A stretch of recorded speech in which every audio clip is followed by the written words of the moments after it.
हामीले खुर्सानी अथवा कुनै पनि बिउ यसरी मलसँग एकदम धुलो, फेरि यो मल भनेर तपाईँको यसमा किराहरू भएको मलसँग चाहिँ जमाउनु हुन्न, बरु माटोसँग घोल्नु उपयुक्त हुन्छ। तर यो मल एकदम राम्रो छ, फेरि 2 वर्षै पुरानो छ भने केही फरक पर्दैन, मलसँग घोलेर जमाए हुन्छ। फेरि पछि चाहिँ त्यो मलमै भएका किराले यसको चाहिँ नि त्यो मुनाहरू खाइदिन्छ, त्यो टुसाहरू भर्खरै उम्रिन लागेको त्यो जरा छ खाइदिन्छ। त्यस कारणले सकभर मलमा चाहिँ छर्नुहुन्न। तर पुरानो एकदम पुरानो मल छ, बरबराउँदो गण्यौली मल छ भने केही पनि फरक पर्दैन, झन् राम्रो हुन्छ, न्युट्रिसन पनि पुग्छ होइन। पहिला पनि हामीले मल हालेका छौँ।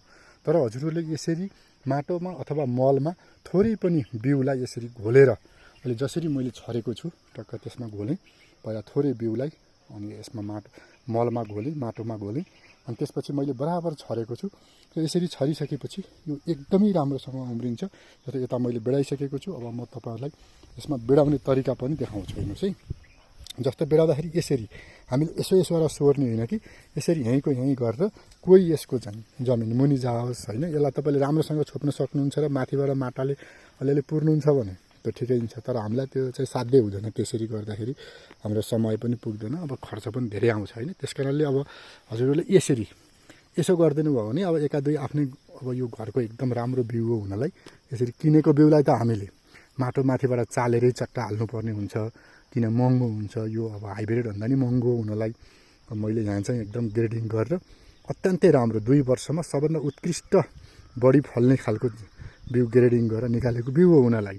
तर पनि मसँग अलि प्रशस्त मात्रामा छ, त्यस कारणले मैले 1-2वटा नउम्रे पनि अब यसमा अरू चाहिँ मैले यसरी माथि परेको कुनै उम्रिन्न, अलिअलि फेरि बढी छोपिएको नि उम्रिन्न। त्यस कारणले थोरै बाक्लो छरेको छु। तर यसरी चाहिँ खेलाइदिनु पर्ने हुन्छ, यसरी खेलाउनु भयो र अनि यसलाई चाहिँ चट्ट यसरी चट्ट बनाउनु भयो र माथिबाट सर र कपडाले छोपेर होइन, जालीहरू पाइन्छ, त्यो जालीहरूले छोपेर माथिबाट ठिक्क पानी, धेरै पानी पनि होइन, टक्क धेरै सुक्न पनि नदिने, उम्रिने बेरसम्म चिस्यान रहिराखोस् त्यस्तो किसिमको बनाउने, तलाउने खालको हुन्न। त्यसरी गरिसकेपछि हाम्रो खुर्सानी उम्रिन्छ। र खुर्सानीलाई तपाईँहरूले यसरी नै छरेर चाहिँ उमार्न सक्नुहुन्छ। यसरी धेरै बिउहरू उमार्न सकिन्छ। काउली, बन्दा, गाजर भनौँ न, अब अरू धनियाँ होइन, धनियाँ त भिजाउनु पर्ने हुन्छ। यसरी अरू थुप्रै किसिमका बिउहरू हामीले यसरी चाहिँ भेन्टा, प्याज सबैलाई यसरी नै हामीले गर्न सक्छौँ। र विधि सबैको एउटै नै हो यसरी। र खुर्सानीलाई पनि हामीले यसरी उमार्दैछौँ र उमारिसकेको भिडियो पनि हामी तपाईँलाई अपलोड गर्नेछौँ। भिडियो सेयर गर्नुहोला र धेरैलाई यो जानकारी सिकाउनु होला।